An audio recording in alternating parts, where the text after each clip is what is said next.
Boa tarde a todos, boa tarde ao público que nos assiste em casa, boa tarde aos vereadores aqui presentes e a todos os servidores que fazem com que essa reunião seja possível. Boa tarde também a Sidneia, que falou muito bem aqui sobre a precariedade do transporte público de Divinópolis. Precariedade anunciada por essa vereadora dezenas de vezes, o que não foi suficiente para que parte do Legislativo decidisse entregar para a empresa de ônibus R$5.600.000. Apesar do incômodo de alguns membros do Legislativo com essa minha lembrança, é importante lembrar isso diariamente, e assim o farei, para que todo mundo saiba que mesmo com um contrato descumprido, essa casa autorizou o prefeito a dar mais de 5 milhões para essa empresa. E esse é o governo que ia fazer funcionar o que não estava funcionando. Gente, o assunto de Divinópolis é a CPI da educação. Como presidente da Comissão de Educação, eu não posso deixar de falar desse assunto. Mas é preciso maturidade e ponderamento, a gente precisa ponderar na hora de falar desse assunto. Foi muito dito aqui por irresponsáveis que ocupam uma cadeira porque enganaram parte da população, de que eu sou uma vereadora de oposição e não poderia estar nessa comissão. Agora a conversa começou a virar. Estão dizendo que eu sou amiga da secretária de Educação e por isso eu não poderia ser relatora. Ora, nenhuma das duas afirmações é verdadeira. Essa vereadora já votou coisas muito polêmicas enviadas pelo governo que uma vereadora de oposição não votaria, como, por exemplo, o adiantamento dos feriados na época da pandemia. Uma votação pela qual eu apoio até hoje, inclusive por aqueles que também votaram. Será mesmo que uma vereadora que ocupa uma posição cega faria isso? Por outro lado, o argumento de amiga da secretária é muito irresponsável, considerando que eu a conheci no exercício do mandato. No meu trabalho na Comissão de Educação como presidente, ano passado ao lado do Ney e ao lado do Diego, e esse ano ao lado do Ney e ao lado do Flávio, nós trabalhamos com imparcialidade. Em dezenas de vezes concordamos com o que a Secretaria de Educação fazia e em dezenas de outras vezes fomos contrários. Em alguns momentos, agi de acordo, em alguns momentos precisei inclusive denunciar a Secretaria ao Ministério Público. O meu trabalho é um trabalho imparcial. E essa é uma coisa que só dá para fazer quando a gente não é parente de ninguém, quando a gente não deve um mandato a parente nenhum, ou quando a gente não tem nenhum tipo de rabo preso ou troca de favor. Aí dá para ser independente e fazer esse trabalho que a gente pretende fazer. Eu só posso falar por mim dentro da CPI. E o que eu garanto é um trabalho idôneo, de apuração muito séria de tudo aquilo que tem chegado. Eu não tenho opinião formada sobre qual foi a ação da Secretaria de Educação. Eu prometo ao Divinopolitano apurar isso com muita seriedade. As perguntas são muitas, gente. Será que houve superfaturamento? Qual que é a idoneidade das empresas que participaram dessa ata? Será que houve interferência de assessor de alguém? O prefeito sabia dos valores dos itens? A secretária de governo sabia? O procurador da prefeitura sabia? São todas essas perguntas e muitas outras que ainda não têm resposta e que eu, junto aos outros vereadores designados pelo presidente da Câmara, vamos tentar apurar. Com a idoneidade e com a isenção que eu sempre tive ao longo do meu mandato, eu farei isso.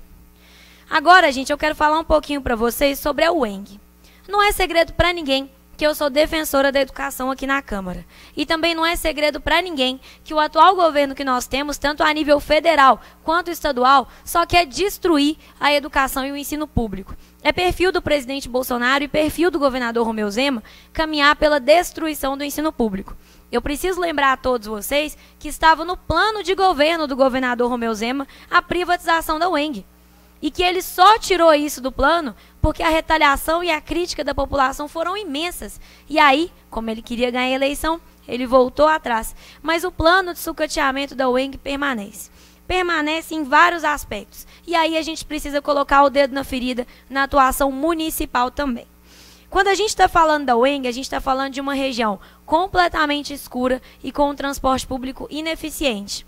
Quem estuda à noite volta para casa de transporte público e passa um aperto danado, porque a prefeitura, que ignora os estudantes das universidades, apesar do que diz o Plano Municipal de Educação, não garante linhas de ônibus suficientes para todos os bairros que têm estudantes da UENG. A linha 19 parece um caviar. Parece uma sardinha de tão lotada. Os horários do 02 nunca dá para confiar, especialmente no fim do dia. Isso aí, gente, é atribuição do prefeito. É o prefeito que tem que garantir que os alunos da UENG, que os alunos da UFSJ, do Cefet e das universidades privadas do município tenham transporte público.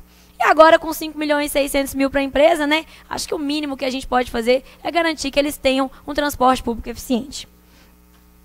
Além disso, gente, a UENG não tem refeitório. E isso precisa ser cobrado do nosso governador Romeu Zema. Uma coisa muito importante na universidade pública não é apenas o acesso. O acesso a gente garantiu anos atrás com a política de cotas, que faz com que os nossos estudantes de escola pública, negros, indígenas e deficientes, tenham chance de ingressar no ensino superior. O acesso está garantido até hoje, mas a permanência está em risco. Os nossos estudantes muitas vezes não conseguem bancar todo o ensino e eles não conseguem bancar nem alimentação de qualidade.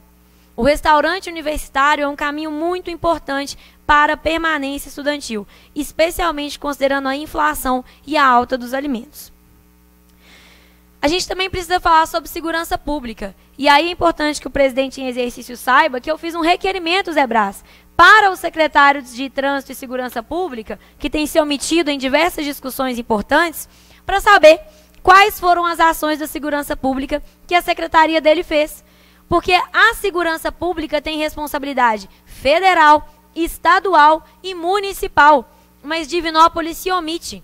Divinópolis só sabe dizer que segurança pública é obrigação do Estado e não assume para si a responsabilidade. É interessante que em anos anteriores, essa turma brigava por uma guarda municipal em Divinópolis, mas hoje que eles estão no poder, eles não falam mais disso.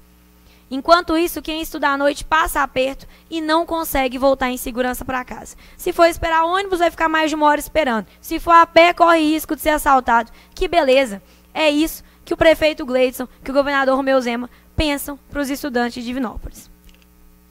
É importante dizer que isso não se trata de caridade.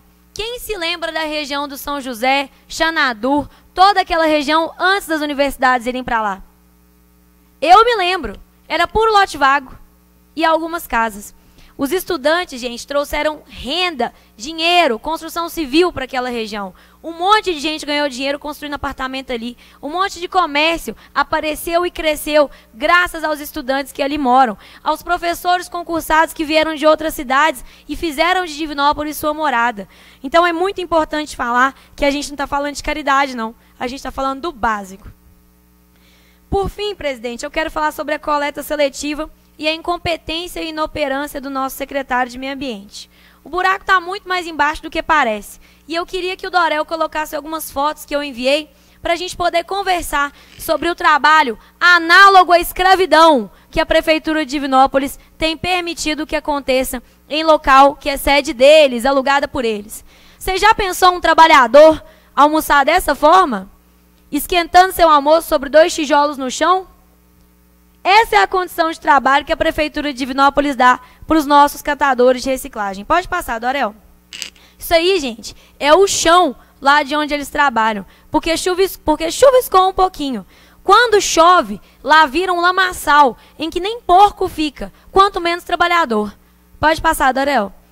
Esse aí é o refeitório improvisado deles. Após esquentarem o alimento, o sagrado alimento que todo mundo tem direito, numa fogueirinha feita entre 2 tijolos no chão, eles almoçam aí, no meio do entulho. Tem mais uma foto, Dorel? E essa é a estrutura de lá. Paga com o dinheiro de todos nós. Paga com o aumento do seu IPTU, cidadão. Com o vidro todo quebrado, porque a prefeitura mandou tirar o rondante. Segurança pra quê, né? Para que respeitar o vidro pago com seu dinheiro? A parede paga com seu dinheiro? O maquinário lá de dentro que é da Ascad? Para quê? Tem mais alguma foto, Dorel? Encerrou. Então, gente, eu queria falar para vocês que eles estão sem energia elétrica há 7 meses.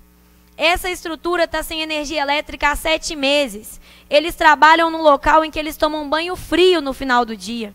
Eles não têm onde esquentar seu alimento. E aí eu pergunto para os puxa-sacos do prefeito, será que dizer isso é fazer politicagem? Será que cobrar condição digna de trabalho para esses trabalhadores que fazem algo que é obrigação da prefeitura, segundo a Política Nacional de Resíduos Sólidos, é politicagem? Essas pessoas têm que ter um micro-ondas e um fogão para esquentarem seu alimento. Eles têm que ter energia elétrica para tomarem um banho quente. Eles têm que ter segurança, porque a Ascad já perdeu até computador deles, da associação que tinha lá dentro, roubado, depois que a prefeitura mandou tirar o rondante. E agora tudo se resume a dizer, mas vai mudar de lugar, vai para uma nova sede. E as perguntas se acumulam. Vai ter rondante lá? Vai ter energia elétrica lá? Eles vão regularizar a situação de trabalho dessas pessoas? Gente, eu vou denunciar a Prefeitura de Divinópolis ao Ministério Público do Trabalho, porque isso gera vínculo. Eles estão fazendo uma função que é da Prefeitura da coleta seletiva, segundo a Política Nacional de Resíduos Sólidos, trabalhando sem energia elétrica, na escuridão e na sujeira. Esse é o governo do povo. Essa é a gestão de fora para dentro, tratando tão mal pessoas que por vezes não conseguem ganhar nem R$1.000 por mês para sobreviver. Eu quero saber de vocês. Vocês se sentiriam humanos e respeitados trabalhando num lugar assim? Alguém merece trabalhar dessa forma? Eu tenho certeza que não, presidente. Eu vou denunciar para o Ministério Público do Trabalho, vou pedir uma visita da vigilância sanitária lá, porque lá tem todo o risco de saúde, integridade, risco de zoonose. E a gente também vai pedir uma visita do Corpo de Bombeiros, porque, obviamente, estamos falando de mais um estabelecimento da Prefeitura que não tem AVCB. Muito obrigada pela exceção da palavra, presidente.